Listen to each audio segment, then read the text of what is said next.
নমস্কার বন্ধুরা, আশা করি সবাই ভালো আছেন। সবাইকে আমার সনাতন কথা চ্যানেলে আমি স্বাগত জানাচ্ছি। আমার কথাগুলো যদি আপনাদের ভালো লাগে, হোপফুলি সাবস্ক্রাইব করে লাইক, কমেন্ট, শেয়ার করে সাথে থাকবেন আর ফলো করতে ভুলবেন না। তো আজকের যে বিষয় নিয়ে আমি আপনার সাথে শেয়ার করতে চাচ্ছি, সেই বিষয়টা মূলত হচ্ছে আমাদের হিন্দু ধর্মে তথা সনাতন ধর্মে এই যে ধূপ দেওয়ার, হ্যাঁ, ধূপবাতি দেওয়ার যে প্রচলিত রীতি, এই রীতিটা নিয়ে আসলে কথা বলবো যে কেন হিন্দু ধর্মে বা এই সনাতন ধর্মে আসলে ধূপবাতি দেয়া হয়। তো আমরা অনেকে অনেক কারণ জানি, আবার অনেকে অনেকভাবে কিন্তু অন্য ধর্মের যারা আছি তারা কিন্তু বিষয়টাকে একটু ভিন্নভাবে দেখি। তো আমরা যদি আসলে ওই ভিন্নভাবে না দেখে আমরা যদি একটা ওয়েতে দেখি, দেখেন যে হিন্দু ধর্মে বা সনাতন ধর্মে এই যে নারকেলের সোফা দিয়ে যেটা আগুন জ্বালায়া যেটা আসলে আহ, ধোঁয়া হিসেবে যেটা দেয়া হয় সেটা কিন্তু জেনারেলি সন্ধ্যায় দেয়া হয়। আমরা যদি একটু সায়েন্সের দিক থেকে অর্থাৎ বিজ্ঞান ভিত্তিক চিন্তার দিক থেকে একটু দেখি তাহলে আসলে কি দেখতে পারি।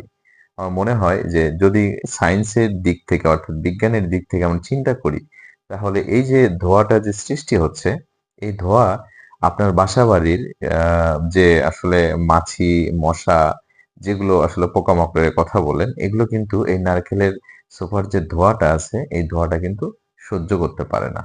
আরো এর সাথে ধূপ যদি অ্যাডজাস্ট করা হয় তাহলে কিন্তু এই ধোঁয়াটা তাদের জন্য কিন্তু বিষক্রিয়ার সৃষ্টি করে। যার ফলে এই সনাতন ধর্মাবলম্বী বা হিন্দু ধর্মের যেটা শাস্ত্রে আছে যে আসলে সন্ধ্যায় বা সন্ধ্যার একটু আগে যে বাসা বাড়িতে হোক বা আঙিনায় হোক, উঠোনে হোক, সবখানে কিন্তু তুলসী তলায় হোক, সবখানে কিন্তু এই ধোঁয়াটা দেয়া হয়। তো এই যে ধোঁয়াটা, এই ধোঁয়াটা দেওয়ার কিন্তু মেইন উদ্দেশ্যই হচ্ছে আপনার বিভিন্ন যে আসলে পোকামাকড় গুলো আছে, মশা মাছি থেকে শুরু করে অন্যান্য কিছু, সেগুলো কিন্তু বাসাবাড়ি থেকে তাড়ানো। আসলে বিষয়টাকে অন্যভাবে দেখার কিন্তু কোনো অবকাশ নাই। কারণ এই যে আমরা জানি যে প্রত্যেকটা ধর্মের যে ম্যাক্সিমাম যে নিয়ম কানুন গুলো আছে এগুলোর পিছনে কিন্তু লজিক আছে। লজিক ছাড়া কিন্তু কোনো নিয়ম কানুন হয় না। আপনি আম সনাতন ধর্মের কথা বলেন, ইসলাম ধর্মের কথা বলেন, অন্যান্য যে ধর্ম আছে, হ্যাঁ? বৌদ্ধ বা খ্রিস্টান, শিখ ইত্যাদি ধর্ম। প্রত্যেকটা ধর্মের যে নিয়ম কানুনগুলা মেক্সিমাম, আমি কিন্তু সবগুলোর কথা বলছি না। মেক্সিমাম এর পিছনে কিন্তু আম বিজ্ঞান কাজ করে। আর আম আপনার আ বিজ্ঞান ছাড়াও আপনি দেখেন যে বিজ্ঞান ছাড়া যেগুলো না সেগুলোকে আমরা অনেক সময় কিন্তু কুসংস্কার বলে অভিহিত করি। ধন্যবাদ বন্ধুরা। আজকের আসলে বিষয়টা এইটাই ছিল যে আসলে আমরা এই যে সনাতন ধর্মে বা হিন্দু ধর্মে যে ধূপবাতি দেওয়ার যে প্রচলন, এটা কেন এবং কোন কারণে হইছে, হ্যাঁ?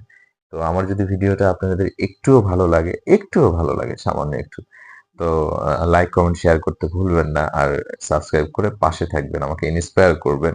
নেক্সট এ ভালো কিছু বা ভালো কোনো টপিক নিয়ে আপনাদের সাথে যেন হাজির হতে পারি আমি। ধন্যবাদ।